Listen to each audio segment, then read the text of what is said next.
Bonjour, je suis heureux de partager avec vous aujourd'hui la lecture du livre de René Nouéla, Enseigner le fait religieux, un défi pour la laïcité. René Nouéla commence son introduction sans détour. Le fait religieux doit être enseigné à l'école. Ce sera le fil conducteur de tout son livre.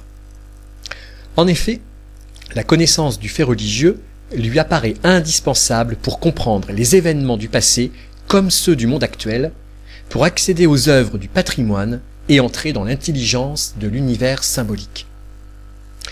Il montre que ce point de vue est défendu au moins depuis 1982, quand la Ligue française pour l'enseignement et l'éducation permanente prenait position pour l'introduction d'un enseignement des religions à l'école publique.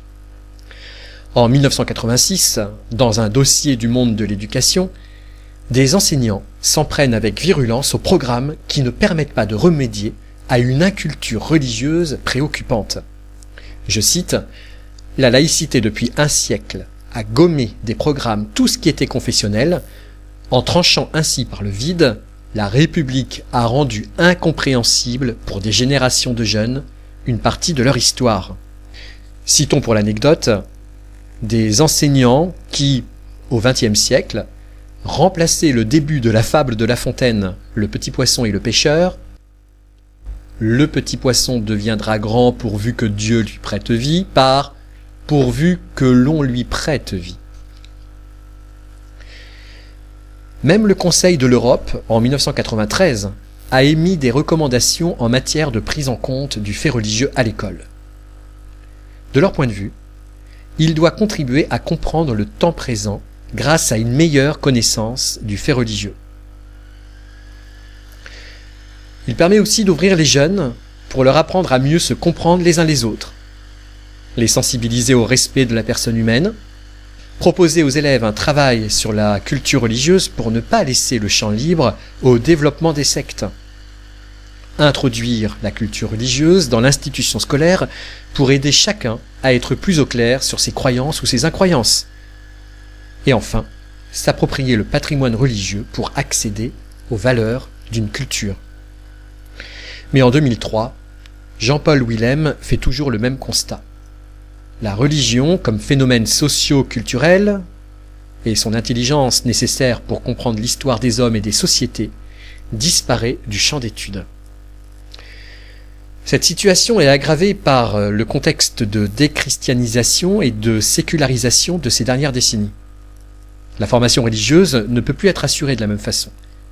Beaucoup d'églises sont fermées, la pratique religieuse a chuté et les propositions de catéchèse aussi. Pourtant, avec elles se transmettait une culture religieuse. Mais elle ne concerne qu'une minorité d'enfants aujourd'hui. D'où les préoccupations réaffirmées en faveur d'un enseignement du fait religieux pour tous.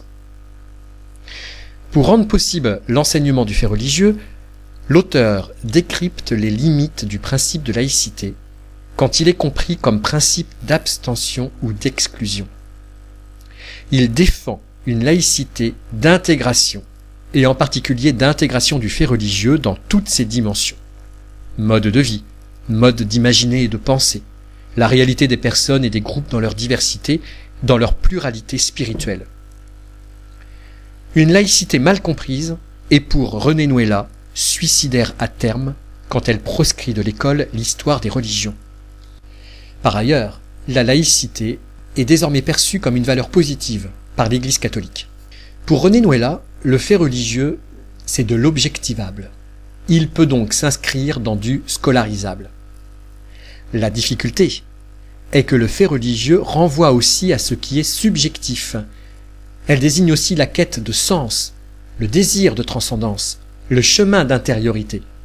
Difficulté sans doute lourde de conséquences pour l'intégration du fait religieux dans le système scolaire.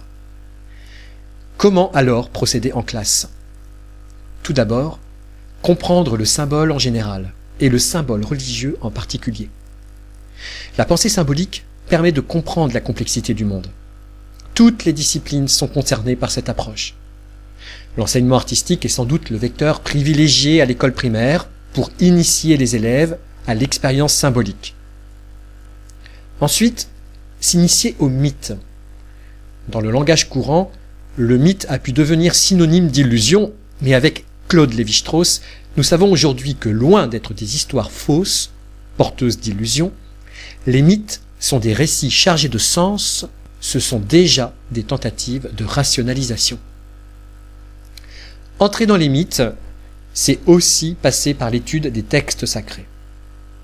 L'auteur nous alerte sur la nécessaire distinction entre la démarche confessionnelle qui va de la foi à la foi, qui est à écarter dans un système scolaire, et la démarche culturelle qui est du côté des questions de l'homme et en recherche de sens pour l'homme. Le travail interdisciplinaire sur le fait religieux est sans doute un vecteur privilégié. C'est à partir des programmes d'histoire qu'il est sans doute plus facile d'organiser un travail interdisciplinaire sur le fait religieux, et les enseignants gagnent à le faire ensemble, en interdisciplinarité, mais encore faut-il que le fait religieux soit d'abord discipline, clairement identifiée et située, traitée comme les autres faits de culture. C'est avec Régis Debray que nous pouvons conclure que la nature même de l'enseignement du fait religieux, fédératrice et multidisciplinaire, réfractaire à l'actuelle division du travail académique, offre aux enseignants un bon moyen de dépasser l'émiettement des disciplines, la prolifération des matières, voire de faire équipe entre eux. Cet enseignement conduit à de nouveaux rapports aussi. Nouveaux rapports au savoir, à leur dimension religieuse, nouveaux rapports aux élèves, avec la prise en compte de ce qu'ils vivent, et nouveaux rapports aux disciplines, non seulement artistiques, mais aussi littéraires et scientifiques. Et retenons surtout, avec Régis Debray, que la laïcité n'est pas une option spirituelle parmi d'autres.